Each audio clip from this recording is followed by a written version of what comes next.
कद्र सिर्फ वही करेंगे जिन्होंने माँ का साया खो दिया है। ज्यादातर हमें वो लोग जिनके सामने माँ चलती फिरती है ना, वो माँ की कदर नहीं करते। माँ को कभी समझना हो ना, तो मैं ये नहीं कहता जाके मुशाहिद भाई से पूछो अभी साल हुआ है माँ का इंतकाल हुए, क्या तुम्हें माँ की याद आती है कि नहीं। हो सकता है अभी साल भर हुआ है माँ को गए, इनकी आंख में आंसू आ जाएं। जाओ, अगर माँ को समझना है ना तो किसी 90 साल के बूढ़े के कंधे पे हाथ रखना और उससे कहना, चाचा क्या आज भी माँ की याद आती है।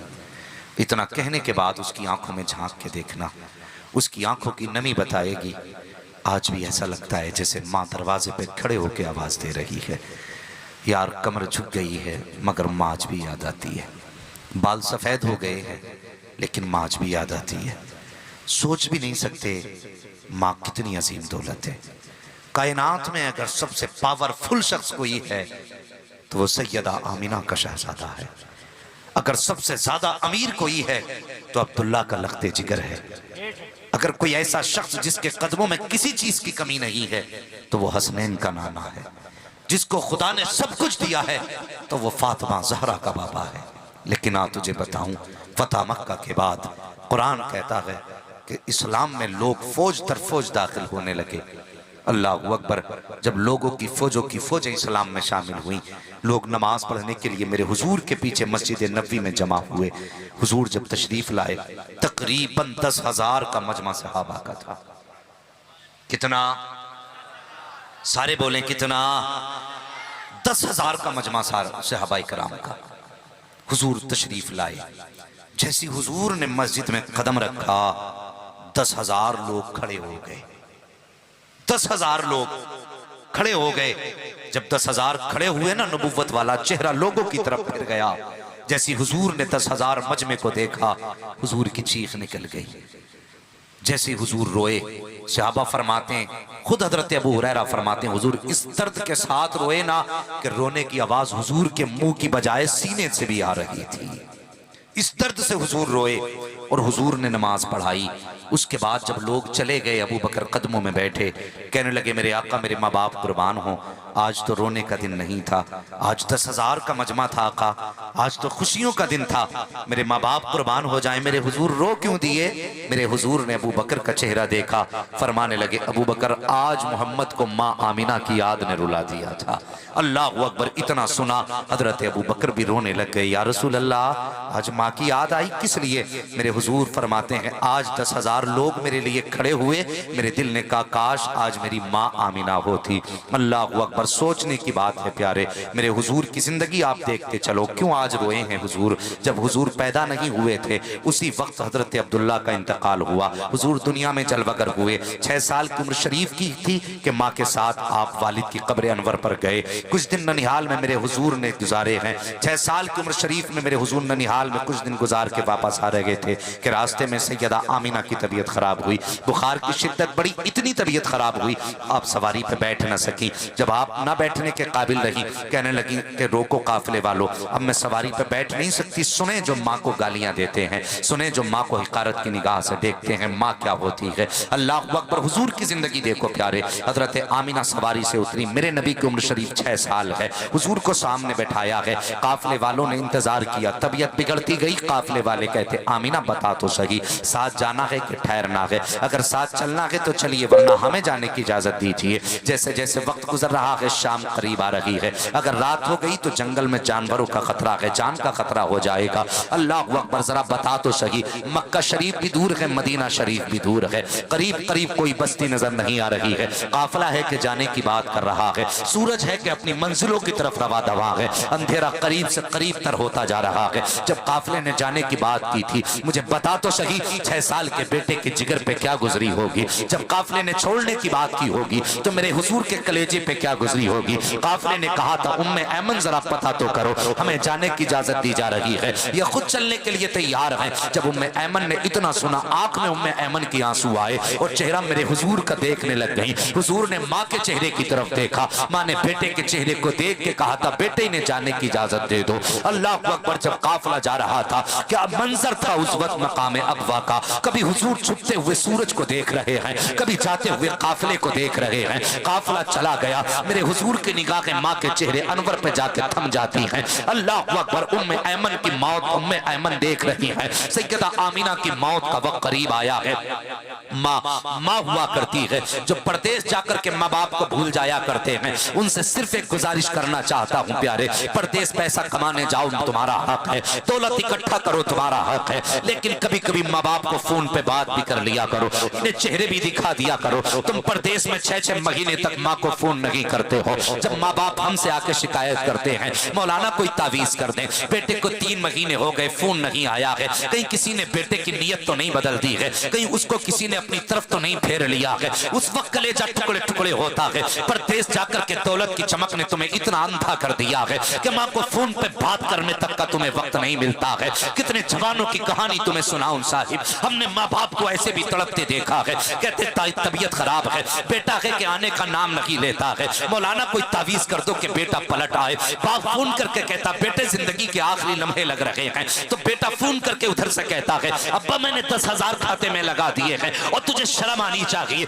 ये बाप तेरे 10,000 के लिए बीमार नहीं हुआ है, 50,000 के लिए बीमार नहीं हुआ है, तुझे क्या लगता है ये तेरे पैसों के लिए जिंदा है, तेरी दौलत के लिए जिंदा है? खुदा की कसम, जैसे तुझे खबर मिली थी कि बाप की तबीयत खराब है, 50,000 खाते में ना लगाता, 10,000 टिकट में लगा देता, बाप के कदमों में आके बैठता, दावे के साथ कहता हूँ 20,000 की दवा बाप के चेहरे पे वो खुशी नहीं दे सकती थी जो तेरा चेहरा बाप को खुश कर सकता था। आईसीयू में जाने के बाद भी तेरे बाप को वो ऑक्सीजन नहीं मिल पाती जो तू कदमों में आके बैठ जाता, उसके तलवों को दबाना शुरू कर देता। दावे के साथ कहता हूँ जमाने की दवाई एक तरफ रखी जाए, बेटे का सीना दूसरी तरफ रखा जाए, तू आके बाप के सीने से सीना लगा, कसम खुदा की जो सुकून तेरे बाप को हजारों दवा न दे सकती वो तेरा सीना तेरे बाप को सुकून एक मिनट में दे सकता है। नारे तकबीर, नारे रसालत, हजरत अल्लामा हम्मद रजा साहब किबला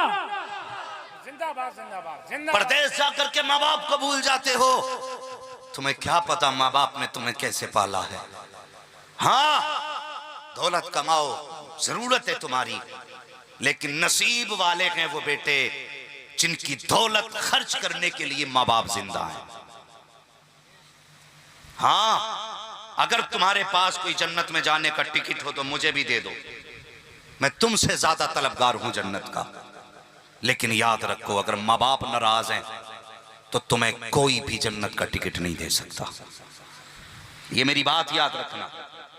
क्या कौम का ये अलमिया नहीं है हजरत? पीर कहता है कि 40 जुम्मेरातें आना पड़ेगा, तो 42 जुम्मेरातें चक्कर लगा रहे, और बाप कहते बेटे मेडिकल से ये दवा लानी है, तो पर्चा देख के आंखों में सुर्खी ला के चेहरा बिगाड़ के कहता तुम्हारे खर्चे उठाऊं या अपनी औलाद के खर्चे उठाऊं? तेरी जबान पे फालिज नहीं गिर जाता? आज बाप के 10 रुपए की खांसी की दवा तुझे फौज लगती है? पीर को राजी करने के लिए तू 4-4 हजार की मिठाई लेके जाए, तब तेरे कदमों पे फालिज नहीं गिरता? तब तुझे मौत नहीं आती? खुदा की कसम खा के कहता हूं पीर कितना भी बड़ा पीर हो जाए, अगर बाप राजी नहीं है तो पीर तो क्या गुंबदे खजरा की जाली पकड़ के मर जा, जन्नत नहीं मिल सकती है। और अगर गुंबदे खजरा ना जा सके बाप के कदम पकड़ के मर जा, अगर बाप राजी है तो मदीने वाला मुस्तफा भी राजी है। किसने मिजाज बनाया कौम का ये? हम कहां जाके डूब गए? बाप को 10 मिनट देखने के लिए तैयार नहीं। पीर के घर में 40 जुम्मेरातें चिराग जला, ये दीन दिया तुझे नबी ने।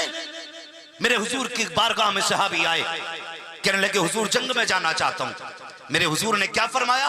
फरमाया अहय्युन वालिदा का, क्या तेरे माँ बाप जिंदा हैं? उसने कहा जी या रसूल अल्लाह जिंदा है। Low risk equals low risk. उसने कहा जी या रसूल अल्लाह जिंदा है।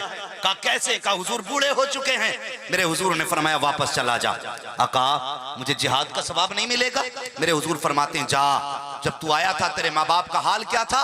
तो कहने लगा हुजूर मैंने रोते हुए छोड़ा है। मेरे हुजूर फरमाते हैं जा, जाके माँ बाप के चेहरे पे मुस्कुराहट ला दे, अल्लाह तुझे उसी में जिहाद का सवाब अता फरमा देगा। हमने तो ये दीन पढ़ा था, आज कौन सा दीन हम सीख रहे हैं? हैरत होती है। खुदा के वास्ते माँ बाप से दूर ना होना, माँ बाप से दूर ना होना। ये हल चलाने वाला जिसके नाखूनों में मिट्टी भरी रहती है, हाँ, ये गोबर इकट्ठा करने वाली माँ जिसके हाथ में गोबर और मिट्टी लगा रहता है, तुझे पता है अगर ये हाथ उठा देती है ना, अल्लाह का अर्श हिलने लगता है।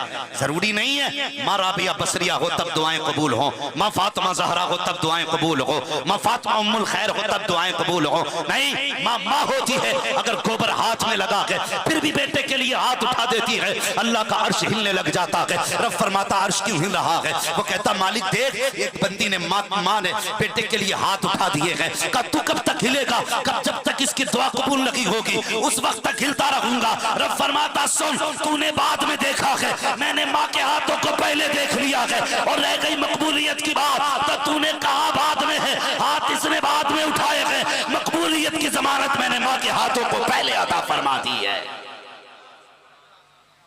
क्या समझते हो तुम माँ को? अगर वो 5 वक्ता नमाजी होगी तब दुआएं कबूल होंगी? जानते हो फरमाया गया एक तरफ 70 वली बैठ के बद्दुआ करते हो और दूसरी तरफ तन्हा बैठ के माँ बेटे के लिए दुआ करती हो।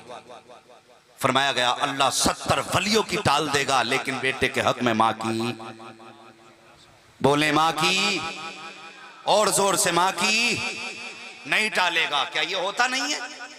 आज कहते हैं माँ के इंतकाल के बाद बंदा कहता है कि जरा माँ की शान में शेर पढ़ दो, और कोई शेर पढ़ा जाए ना तो फिर नोट चलते हैं, फिर नोट चल रहे हैं। क्यों भाई? का मुझे माँ से बड़ा प्यार था। मैं इस बात का मुनकिर नहीं कि नात पढ़ने वालों को पैसे ना दो हुजूर की सुन्नत है, ये अपनी जगह है, लेकिन मैं थोड़ा सा कड़वी सच्चाई कह रहा हूँ। हमने 10-10 हजार खड़े होकर के नात ऐसे लोगों पे पैसे लुटाए जिसने माँ की शान में एक शेर पढ़ दिया, उस पे हमने 10,000 लुटा दिए। कभी माँ को सामने बैठा के तूने 10,000 की गड्डी लेके ये कहा माँ मुझे वो दिन याद आ रहे हैं जब तू गीले में लेटती थी, मुझे सूखे में लेटाती थी, ये कह के कभी तूने 1000 हवा में उछाले माँ के नाम पे? कभी तूने ये कह के माँ के नाम पे पैसे उछाले माँ मेरी तबीयत खराब होती थी मेरी तो सारी रात तू जाग के गुजारती थी? कभी तुमने ये कह के बाप के ऊपर पैसे लुटाए, अब्बा मेरी पढ़ाई की फीस में पैसा कम था तो तुमने ओवर टाइम ड्यूटी करके मदरसे की फीस भरी थी? कभी तुमने बाप पर यह कह के पैसे लुटाए, अब्बा आज तक तेरे कपड़े के पैबंद हमें काबिल बनाने की जमानत दे रहे हैं? कभी तुमने बाप के सिले